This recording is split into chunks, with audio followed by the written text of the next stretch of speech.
actually. I'm usually not late to the start of this, but by random chance, I have an old friend of mine that's here, Mary, from U Symphony, who happened to be tending her work pants while she's at a concert. And so she saw my issue here, and in the back, fixed my pants for me.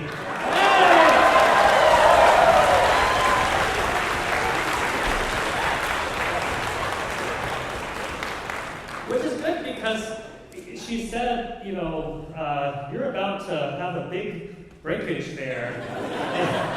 and it actually occurred to me, it's good that I wore black colored stuff.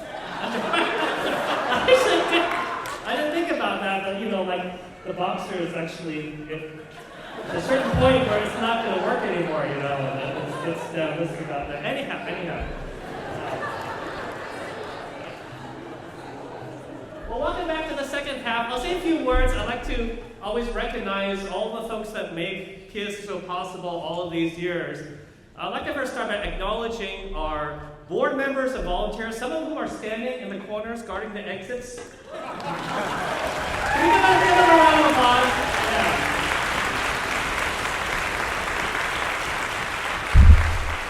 Especially on the nights of the concert, there's a lot of logistics and tickets and all the handling, the back end, finances, things like that. We are actually looking for more board members, by the way. It's a very prestigious job. Not that stressful. We do Zoom, but we also have in-person, so it's kind of like hybrid. It's not, I'll return to the office, all that crap. No, not all like that. So if you're interested, I really encourage you to seek out one of the board members and get more information. We're a really fun group. I'd also like to, of course, recognize our musicians. Now, our musicians are, they are all volunteers. We devote our time, myself as well, we devote our time and energies because we love sharing music, we love coming together in this world of social media and having that weekly communal time. So can we give a big round of applause to all the musicians?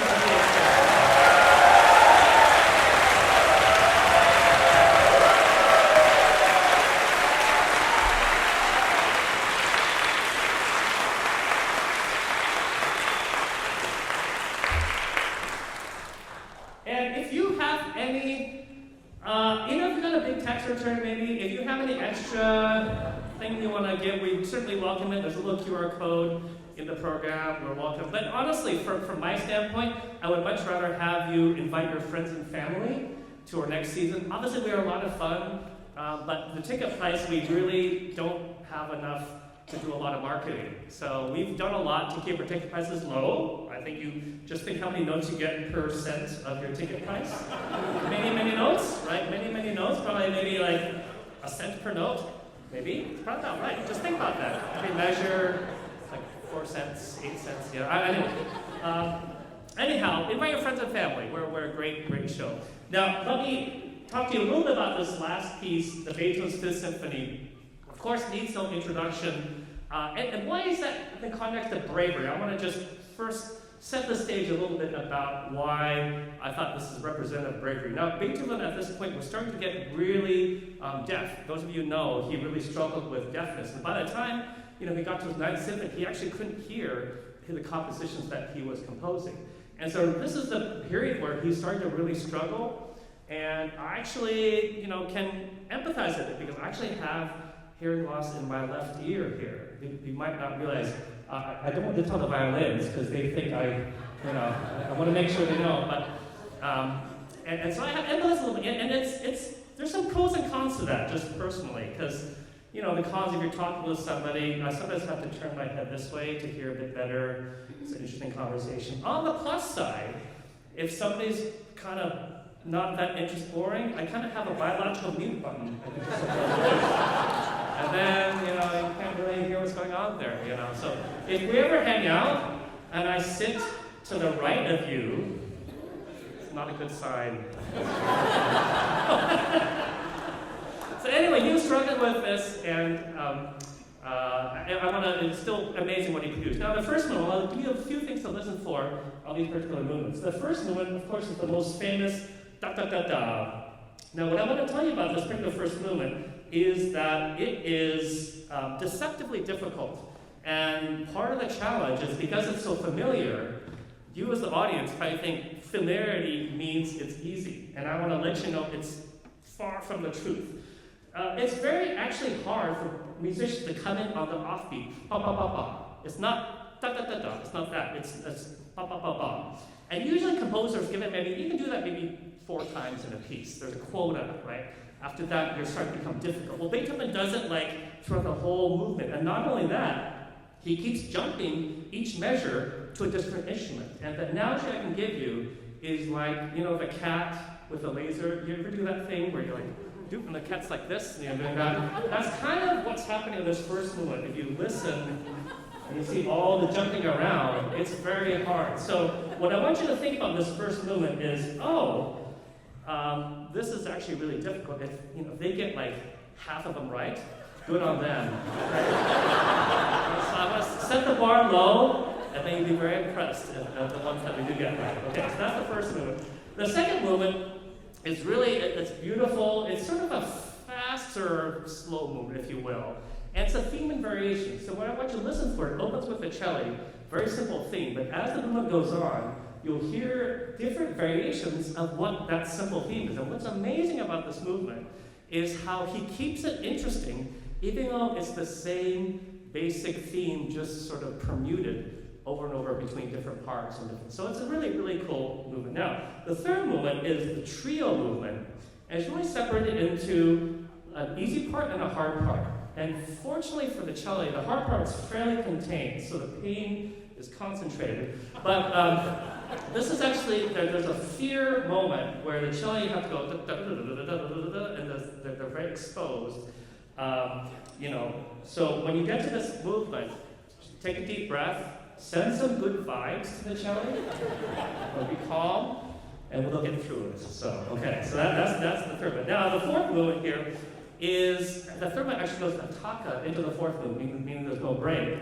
And we finally get introduced, for the first time in Beethoven's compositions, the trombones.